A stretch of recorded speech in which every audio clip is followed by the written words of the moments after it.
John Rothman, look, we had a chance to talk prior to the show starting, so you kind of know where I'm coming from. And very quickly, John Rothman, presidential historian, host of Around the Political World with John Rothman, former KGO host. Okay, now that we got that out of the way, we got your bio out of the way. John, you saw the same clip as I did. You may have received it differently. What did you get out of Kash Patel's performance yesterday? Kash Patel is doing exactly what the president told him to do. Attack, attack, attack. Do not back down. If they accuse you, you accuse them right back. It's right out of the Roy Cohn playbook. But I want to be clear about something.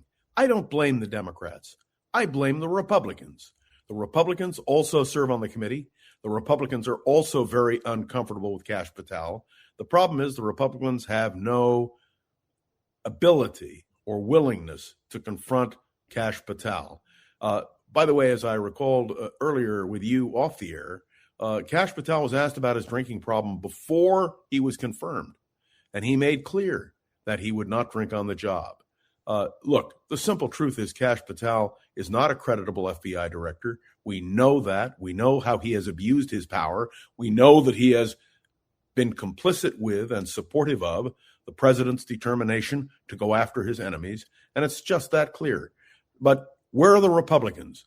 If I were managing the Republican or Democratic efforts in this midterm election, the Republicans have to defend Trump, but they shouldn't be. They should stand up and have courage and speak out.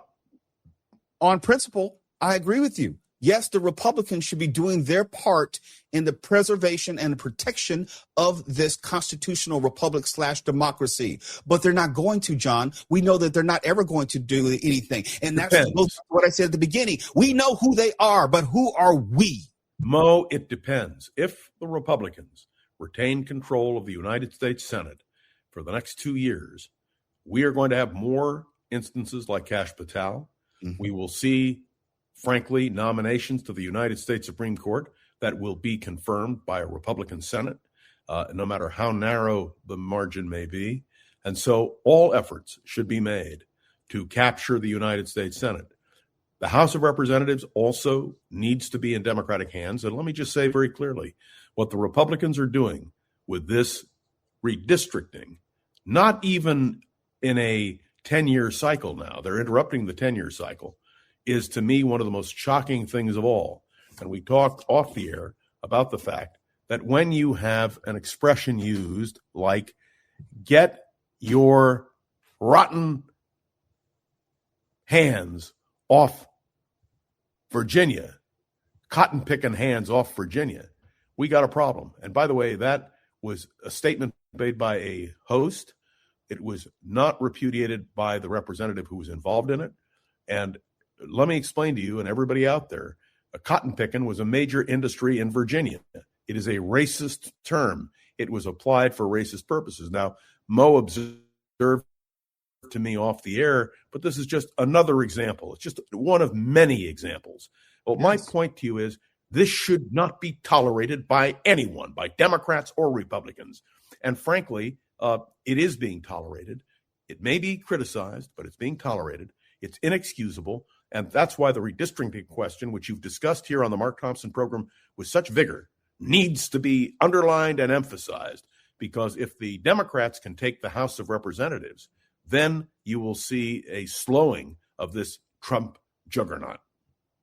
I agree with everything you're saying, John. I'm not so sure that we're going about it in the right way, using the tools which we have available. And we can't get distracted. A lot of times we do talk about the politics of distraction, where we get so focused on what maybe the president is putting out on social media or what Kash Patel is doing in his performance in front of Congress. We miss some of the more substantive issues. The abuse of power. You're right. It's the abuse of power that is being conveyed not only by Kash Patel, but by the acting attorney general of the United States. This is a disgraceful conduct. I know we say it, and I know all of our listeners fundamentally agree with us, but just let me emphasize, voting in November is going to be critical.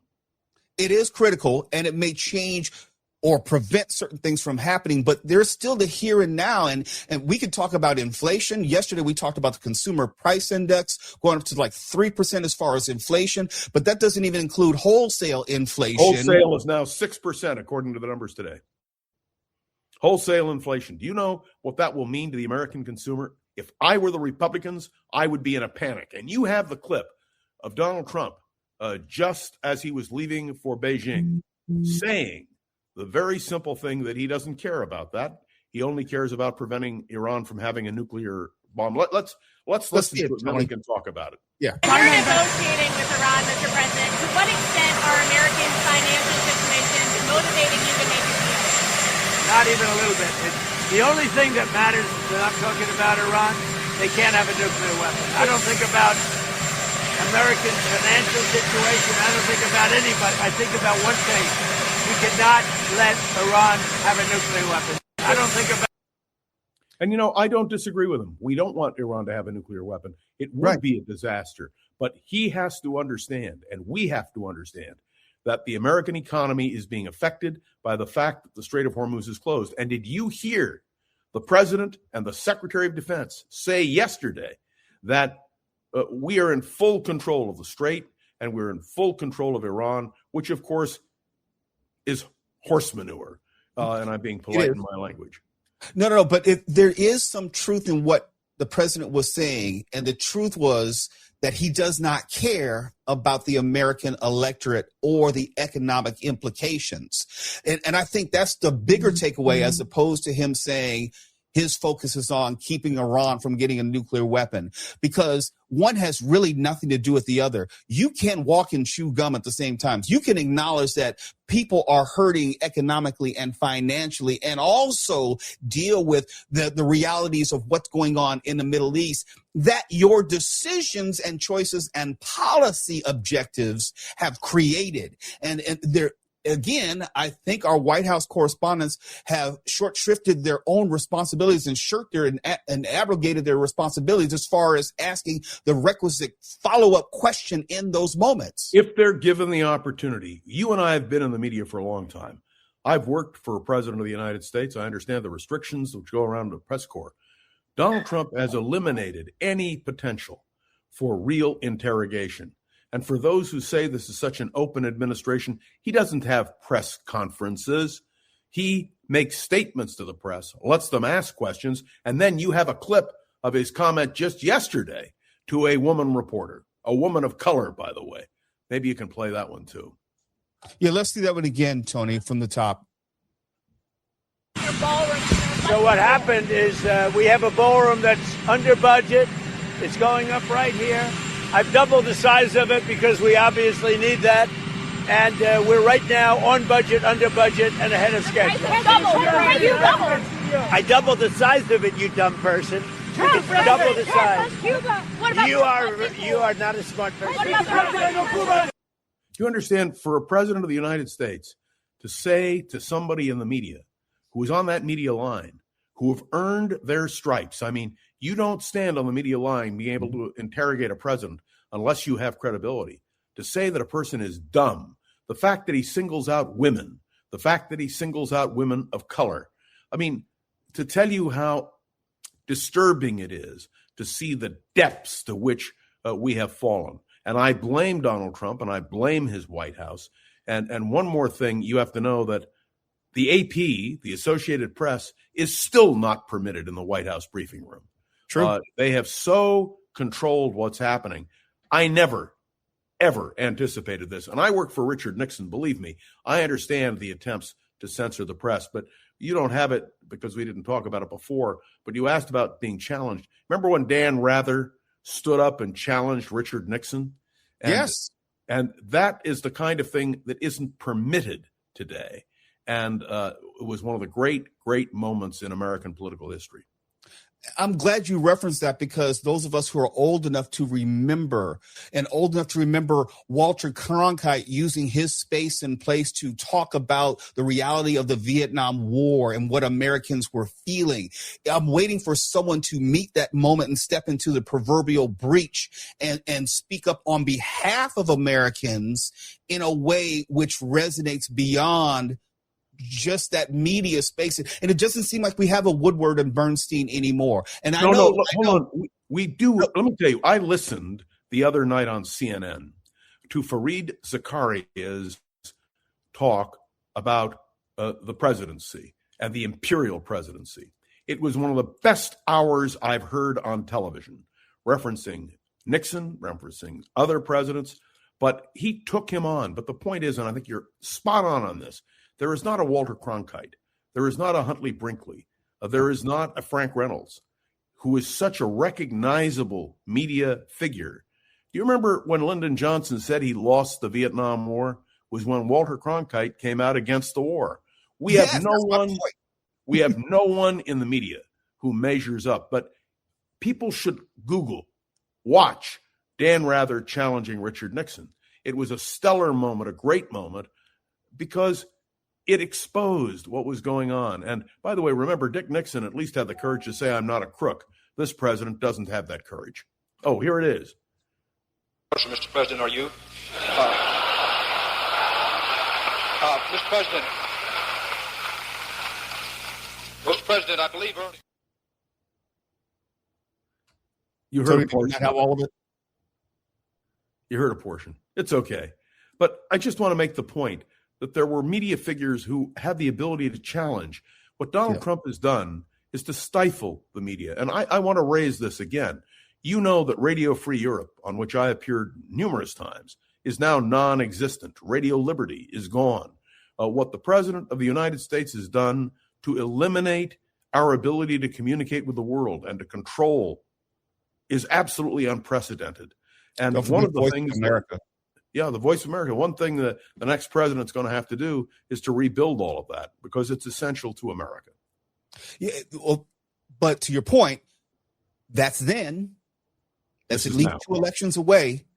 There's the here and now. And because media is bifurcated, it is fragmented, you don't have the type of viewership around 1, 2, or 3 anchors. So I'm not 100%. I'm not blaming the media because the media landscape has changed. I am blaming the media because they have not been as forceful as I think they can within their trying. But my point is, you understand, if you're going to land a punch, you got to do it. If you listen to what Fareed Zakaria did over the weekend on the imperial presidency, he landed punch after punch after punch. But it doesn't make a difference because the White House doesn't respond to it and the media doesn't pick up on it. I just reread Arthur Schlesinger Jr.'s book on the imperial presidency, published in 1973. It fits today to a T, but people are just not aware. And of course, Trump's abuses of power are monumental compared to Richard Nixon. I think there's a comment from one of the listeners saying that Nixon looks like a saint compared to Donald Trump. He does, but here's the real problem. You made mention of the Supreme Court and what may happen there. I don't believe Samuel Alito and or Clarence Thomas will last through this term. I think one or both are going to retire early. But do you mean before the midterm election? No, before the end of his presidency, before 2028. But it depends. In the hopes of Donald Trump replacing them.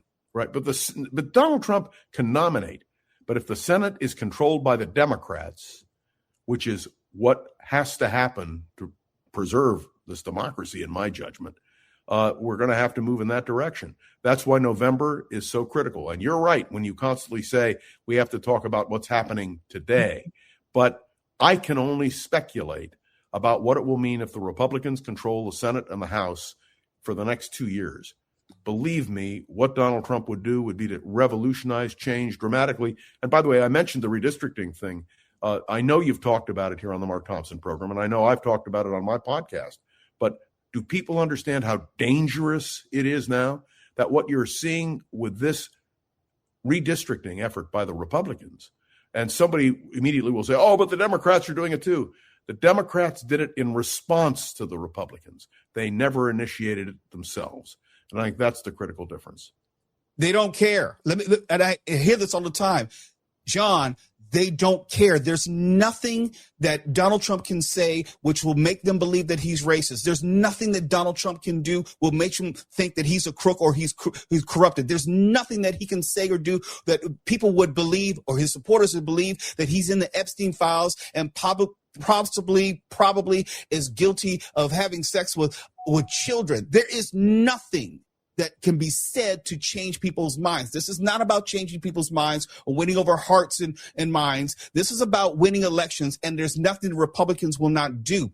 The redistricting fight is what I've been talking about as far as a failure of imagination on the part of Democrats to foresee what lengths they will go to. It's not about the rules. They are going to change the rules, and they have a Supreme Court with a 6-3 advantage, and also a president who is leaning on the Supreme Court. There are no guardrails. There are no rules. There's no one coming to save us. That's why November is so important. And that's why the American people have to speak out. I'm waiting now for the decision on birthright citizenship to see what the court does on that level. Let's talk about it. Let's talk about it, because I see this Supreme Court in a 5-4 majority. Let's say John Roberts has a spate of conscience, and he says, well, let me just act like I'm not for changing the Constitution. I see the Supreme Court overruling the 14th Amendment. I hope not. I want you to know I agree that it's a possibility, and that's why I'm raising the red flag now. The Supreme Court, if it changes the nature of the 14th Amendment, will have power unchecked that is absolutely terrifying. And the scary thing to me is when you have power unchecked and a megalomaniac who arguably is not in his right mind, there is nothing which is improbable, inconceivable, unfathomable, which could happen, especially when you're talking about Iran and his predilection with using nuclear weapons. Well, we now face a real crisis because it appears that all the options in terms of negotiation are off the table. The only thing that remains is Donald Trump's threat of military action. And that's something we all need to be aware of. By the way, it does not require congressional approval. The President of the United States has the power to act. And even though the War Powers Act stipulated a 60-day thing, the Trump administration completely disregarded that. And by the way, as they say, every American president since the passage of the War Powers Act has believed it was unconstitutional. But the simple truth is that as long as Donald Trump is president under these conditions, he will have the ability unilaterally to do what he wants. And be clear, the administration has gutted any contrary thinking about Iran. And for those who refer to the National Security Council, take a look at who sits on the National Security Council today. There is not one knowledgeable person on the National Security Council who will contradict Donald Trump. And that, to me, is insecurity of the greatest measure. If we agree, and we do agree that voting is going to be key in November, and we also agree that the Republicans are doing everything they can to suppress voting in certain districts, to change the districts in which people are voting, to remove people from voter rolls as they have been doing for the past 10 years, and going to delay and not certify results which they don't like after the voting. But it's state by state. You froze state by state. It's not a. Huh? No, you froze for a second. I didn't hear the first part. Oh, I'm sorry. Because we have to understand that elections are state by state. It is not a federal matter. But you are correct in suggesting that secretaries of state have a big impact. And that's why Trump was so furious at Rothenberger, who was the secretary and is the Secretary of State in Georgia, who contradicted his position. That's why who is Secretary of State matters. And we're going to have that battle, no doubt. Democrats and Republicans are gearing up for disputes in the November election. I'm assuming, by the way, Mo, I don't know if I'm right or not, that we will be on the air with Mark on election night doing our discussion as we've done over many elections relative to this. Absolutely, By the way, but I want to make sure people are paying close attention to the points that you're making, because right now, Nebraska's Secretary of State lost a GOP primary to a challenger, who questioned the election security. So you have these election deniers who are probably going to be in place. And if you don't know, the state Secretary of State has untold power when it comes to managing these state elections. That's why I mentioned Rothenberg in Georgia. No, you're absolutely right. And by the way, these election deniers, people who still assert that Donald Trump had the election stolen from him in 2020, are on the ascendancy, and Donald Trump backs them 100%. And this should concern us all. Look, I've always believed in the American system because I believe in the fundamental correctness of the way the American people think. When you have election distortion, which is what we are on the verge of experiencing, particularly on the redistricting issue, and perhaps, as is pointed out, disputes over the election in 2026, this is something that should concern us, because that rips at the very fabric of American democracy. If you can't believe the polls when polls are closed and the ballots are counted, we've got a problem. Well, we have more than one problem. And I would say, when I say to Trump's credit, I'm saying this is something that he was conscious of doing and has been systematic in doing, as far as undermining the credibility or belief in our institutions, belief in media, belief in the federal government, as it were, belief in the CDC, belief in WHO. He has clouded the judgment of enough Americans where he can sort of write reality as he sees fit for his supporters. You're exactly right. I don't know if you heard any of the Senate confirmation hearings on nominees for judgeships, but the Democrats consistently asked, do you believe that Donald Trump lost the election of 2020? And consistently, they were evasive. Oh, Joe Biden was president. No, that wasn't the question. The question is, was the election stolen? And I have to tell you, that's who Donald Trump is putting in place. These are the people who are going to be on the bench. And that is of profound concern. That goes to the heart of American democracy. There have been a lot of I'm watching the chat right now, and there have been a number of people who've been saying, this is a person the Democrats need to put up. It needs to be Mark Kelly, or it needs to be someone else. Do you think it matters the who, honestly, when it comes down to it, or it only matters that they go out and support whoever is that nominee? Because for me, it's less a matter of whether it's going to be Mark Kelly or Mark Shapiro or Kamala Harris or whomever, because that's so far away. We're going to go through hell and the high water between now and then. But 2028 is critical. Who is president of the United States matters. No, it does. But I'm saying, does it matter?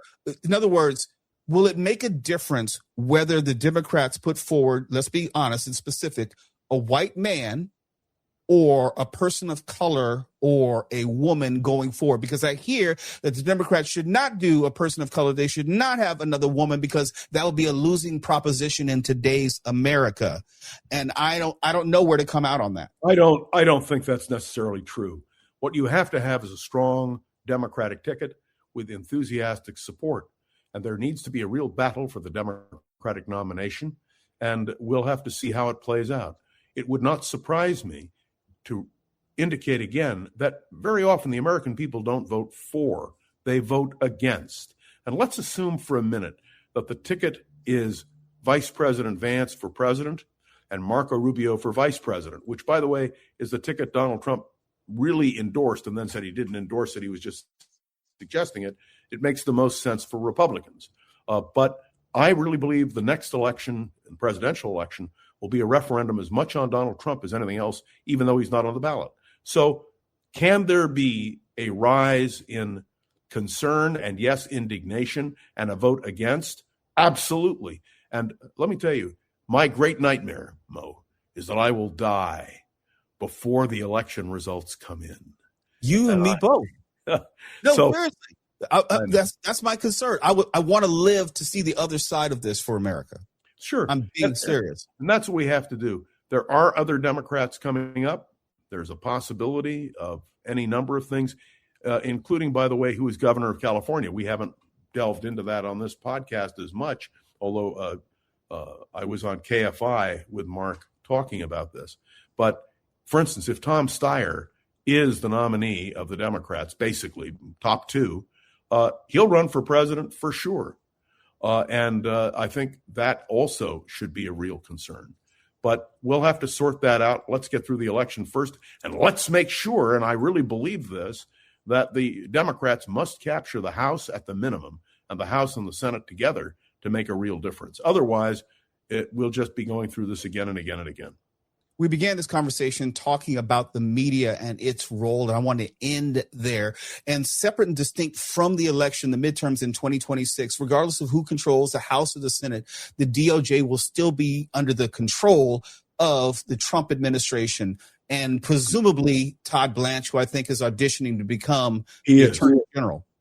He is. So we still will have to deal with the FCC overreach. We still will have to deal with the desire to squelch free speech, to minimize the voices of dissent. How would you recommend going about that when it doesn't necessarily have anything to do with voting in November? No, the only way to do it is for the Democrats to take control of the House. If the Democrats don't control the House, Donald Trump will have unlimited power. He's not going to have anything to stop him. It'll be icing on the cake, if you will, if the Democrats also control the Senate, because that has to do with court nominees. But I can tell you it will take a long time to sort out the damage that Donald Trump has done. And we haven't talked about all of the various aspects, but you are correct that we need to have a more assertive Democratic Party. And yes, I go back to it, although a lot of people disagree with me, the Republicans have to stand up and just say no. If Donald Trump succeeds, the Republicans will basically become the party of Donald Trump. But if Donald Trump fails, the Republicans are going to have to redefine themselves. And that is my hope, because to have a vital, vibrant two-party system in this country is going to be critical. If Hilton is one of the top two, he is a Republican. And if you listen to him, he's a Trump apologist all the way. At least the people of California are going to be able to weigh in on the question of the next governor, and I hope it's a Democrat.